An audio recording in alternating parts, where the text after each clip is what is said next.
19న ఉదయం అమ్మవార్లను దర్శించుకోనున్నారు. పలు అభివృద్ధి పనులను ప్రారంభించనున్నారు. 19న మధ్యాహ్నం తిరిగి హైదరాబాద్కు చేరుకుంటారు. అదే రోజు సాయంత్రం సీఎం రేవంత్ దావోస్ పర్యటనకు వెళ్తారు. 23 వరకు దావోస్లోనే ఉండనున్నారు. 24న యుఎస్ పర్యటనకు వెళ్తారు. రేవంత్ రెడ్డి యుఎస్ వారం ఉండనున్నారు. తిరిగి ఫిబ్రవరి 1న హైదరాబాద్ చేరుకుంటారు. రైట్, ఇదే అంశానికి సంబంధించి మరింత సమాచారం మా ప్రతినిధి ప్రశాంత్ అందిస్తారు. ప్రశాంత్, మొత్తానికి సీఎం రేవంత్ రెడ్డి అయితే ఫ్యామిలీతో దర్శించుకున్నట్లుగా తెలుస్తుంది మేడారం జాతరకు సంబంధించి. దీనికి సంబంధించి పూర్తి డీటెయిల్స్ ఏంటి? ఎస్లోని తెలంగాణలోనే అతిపెద్ద ఆదివాసీ గిరిజన మహాజాతర ప్రతి 2 ఏళ్లకు ఒకసారి జరిగే మహిమాన్వితమైన దేవతలైన సమ్మక్క సారలమ్మ మేడారం మహాజాతర 2026 జనవరి 28 నుంచి 31 వరకు ఈ సంవత్సరం అతిపెద్ద మహాజాతర జరగనుంది. ఇప్పటికే తెలంగాణ రాష్ట్ర ప్రభుత్వం 251 కోట్ల రూపాయలతో అత్యంత ఆధునికతగా దేవాలయాన్ని అభివృద్ధి చేసింది.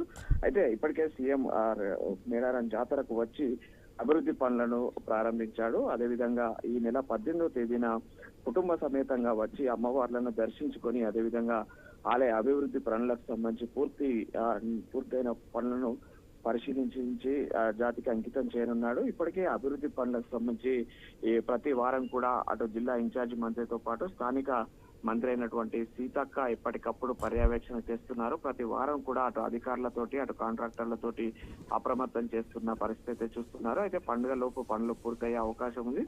ఈ నెల జనవరి 18వ తేదీన రాష్ట్ర ముఖ్యమంత్రి రేవంత్ రెడ్డి ఇటు కుటుంబ సమేతంగా వచ్చి అమ్మవార్లను దర్శించుకుని అనంతరం రాష్ట్ర ప్రభుత్వం చేపట్టిన అభివృద్ధి పనులకు సంబంధించి పనుల పరిశీలన అనంతరము అటు పనులకు సంబంధించినటువంటి మరికొన్ని నిధులు కావచ్చు అటు జాతరకు సంబంధించినటువంటి సమయత్తాన్ని కూడా అటు అధికారులను అప్రమత్తం చేసే అవకాశం ఉంది. అయితే ఇప్పుడు సీఎం పర్యటన ఖరారు కావడంతో ములుగు జిల్లా కలెక్టర్ తో పాటు స్థానిక మంత్రి సీతక్క 18వ తేదీన సీఎం రాక కోసం అయితే ఏర్పాట్లు చేసే అవకాశం ఉంది. Sir, thanks for the information Prashanth. Venkatagiri TDP